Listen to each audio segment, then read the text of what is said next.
sorte que l'Ivoirien soit étranger chez lui, mais les Ivoiriens n'accepteront jamais cela. Ce sont les propos d'Henri Konan Bédier en juin 2019. Le PDCI n'en a pas fini avec les histoires d'ivoireté. Non, il y a un parti qui a intégré les étrangers en Côte d'Ivoire, c'est le PDCI qui l'a fait. Et celui qui a beaucoup plus naturalisé, c'est le président Bédier. Jusqu'au coup d'État. Pourquoi ces propos-là, en juin 2019 Mais c'est parce qu'aujourd'hui, nous voyons que c'est une occupation. Les informations remontent. Quand vous arrivez dans l'Ouest, dans le Mopéco et partout, donc le problème, ce sont les étrangers. Le problème n'est pas que les étrangers. C'est M. Ouattara qui a posé le problème des étrangers. Parce que ce n'est pas M. Bédier qui a instauré les cartes de séjour en Côte d'Ivoire. C'est M. Ouattara. Alors on va écouter à ce propos le porte-parole du RHDP, Mamadou Touré. Il était l'invité du 64 minutes lundi. Nous déplorons ces violences qui sont de l'opposition, de groupes minoritaires de l'opposition, qui en violation de toutes les règles liées à l'état de droit, ont essayé d'empêcher les populations de vaquer à leurs occupations. Il est inacceptable, vous avez écouté les populations, que des hommes politiques, au mépris de toutes ces avancées qui ont été faites et du traumatisme vécu par nos populations, puissent par irresponsabilité nous faire retourner en arrière à travers des discours de haine, des discours communautaires, l'instrumentalisation, l'instrumentalisation des clivages ethniques, etc.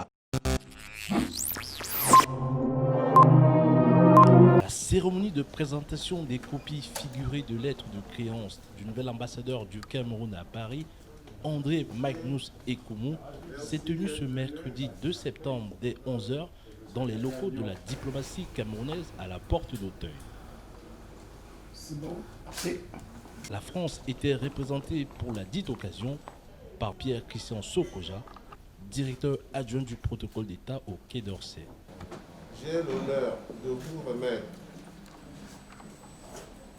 pour transmission à son Excellence M. Yves Le Drian, ministre de l'Europe et des Affaires étrangères, de l'aide de créance qui m'accrédite auprès de vous en qualité d'ambassadeur extraordinaire et plénipotentiaire. En même temps, j'ai l'honneur de vous remettre les lettres de rappel de mon prédécesseur.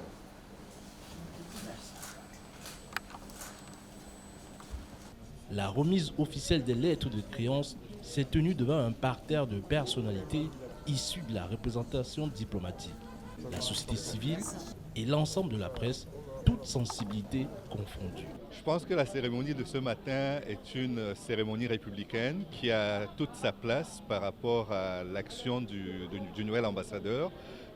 Il vient présenter ses lettres figurées d'accréditation et c'est normal qu'il associe à cet événement qui marque quand même le début de son entrée en fonction, qu'il associe à cet événement et les journalistes camerounais et les Camerounais tout court.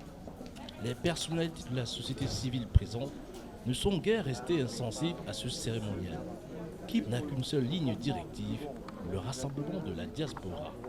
Nous sommes très contents de l'arrivée de son Excellence, Monsieur l'Ambassadeur. Nous savons que cela va être un renouveau pour la diplomatie camerounaise en France. Nous avons confiance et nous remercions aussi le chef d'État d'avoir nommé son Excellence Magnus André Ekoumou à ce poste stratégique.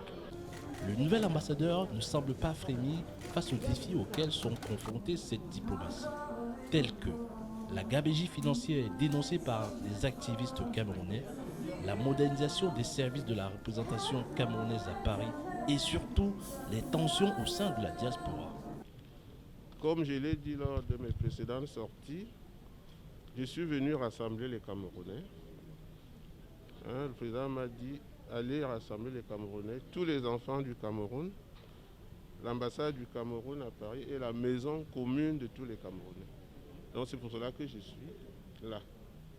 Comme j'ai dit, il n'y a ni, je le répète, il n'y a ni Basse, ni Patriote, ni Betty, il y a seulement le Cameroun. Et rien que le Cameroun. Le Cameroun est au-dessus de tous ces courants-là. Ce qui compte, c'est le Cameroun. Réservé, discret, mais sans contestation aucune de son efficacité, l'ambassadeur Magnus Ekumo a bien pour ambition assumée d'être l'homme du renouveau pour les futures relations franco-camerounaises à Paris. 10 jours déjà que les bénéficiaires du décret présidentiel portant relèvement des pensions retraite ont le sourire. J'étais à 120 000, je me suis retrouvé avec 150 000. Ça fait qu'on va un peu mieux. À la Caisse nationale de prévoyance sociale, l'on gère déjà les prochaines pensions.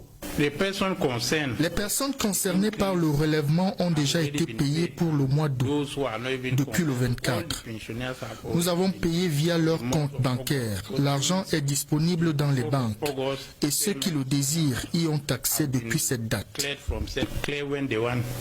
Les concernés sont connus et cela coûte 15 milliards de francs CFA à la CNPS. Le décret concerne les pensionnés de la CNPS jusqu'au mois de mars 2016. Tous ceux dont les pensions ont commencé à être versées en avril 2016 n'en sont pas concernés. Les personnes prises en pension à partir d'avril 2016 ont bénéficié d'un autre décret. Celui-là portait sur la base de calcul de leur pension. Je vous le disais en titre, bientôt les régionales. Le chef de l'État a signé 2 décrets portant d'une part la fixation ou la répartition du nombre de conseillers régionaux par département et catégorie et d'autre part les montants des frais de participation aux élections régionales. Des textes qui annoncent la convocation du corps électoral en vue de ce scrutin pour les prochains jours. D'autres précisions avec Kemazou Matilda et Kediara. Dans un décret signé du 2 septembre 2020, le président de la République du Cameroun fixe le nombre de conseillers régionaux par département et par catégorie. Il s'agit d'un nombre total de 900 conseillers repartis dans les 10 régions que compte le Cameroun, ce qui équivaut à 90 conseillers par région.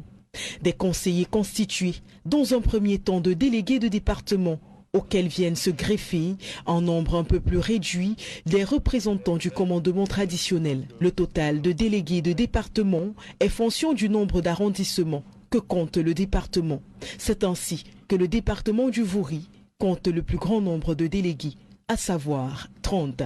Il est suivi de la Benoué qui en aura 28 et de la Vina qui en aura 25.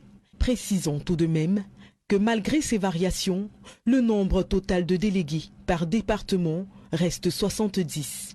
Les représentants du commandement traditionnel, quant à eux, varient par département certes, mais le total par région est évalué à 20, ce qui complète à 90 le nombre de délégués régionaux. En plus de ce décret, le chef de l'État a signé en outre fixant les modalités de prise en charge par l'État des frais afférents à la participation des membres des collèges électoraux à l'élection des conseillers régionaux.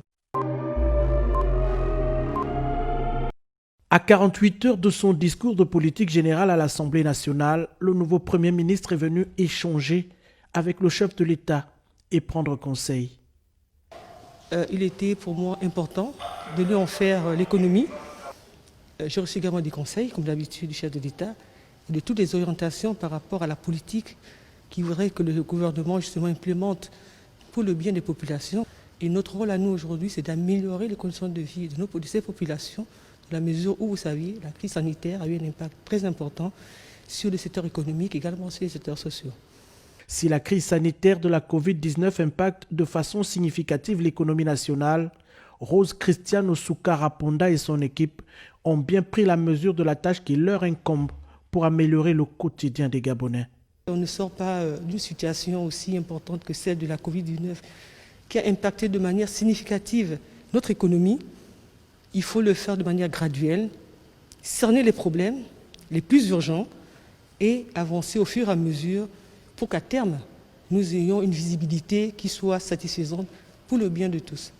Nommée Premier ministre le 16 juillet dernier, cette femme de terrain, économiste de formation et spécialisée en finances publiques devrait obtenir la confiance de la majorité absolue des députés avec son programme de politique générale pour assurer la relance économique et l'accompagnement social nécessaire en cette période délicate de crise sanitaire internationale.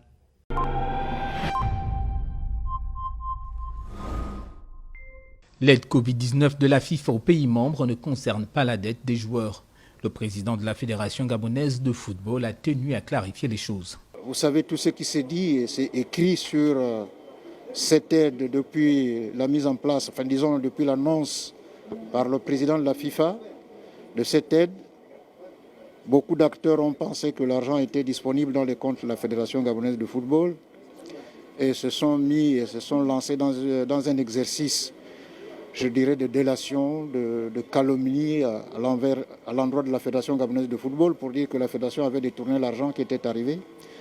Il s'est agi d'un malentendu entre l'association de clubs de première division et l'association de footballeurs professionnels. Avocat défenseur des joueurs, le président de l'Association nationale des footballeurs professionnels du Gabon sort de cette réunion clarifiée. Le Afegafoot avait fait une démarche et nous on avait interpellé l'Afegafoot sur certaines incohérences et je pense que c'est ce qui a été fait aujourd'hui. Le président a apporté des corrections et nous sommes satisfaits déjà par rapport à ça. Et le deuxième point, je parle en même temps ici, je parle aussi pour les footballeurs. Le président a expliqué pourquoi il a reversé 98 millions au lieu de 125, ça a été dû au problème par rapport au coût du dollar. L'occasion a également permis au fédéral de frôler la question de la préparation des Panthères dans le cadre de la double confrontation contre la Gambie les 13 et 17 novembre prochains, comptant pour les éliminatoires de la CAN 2022 au Cameroun. Le Gabon jouera bel et bien un match amical, mais l'équipe et la date restent à définir.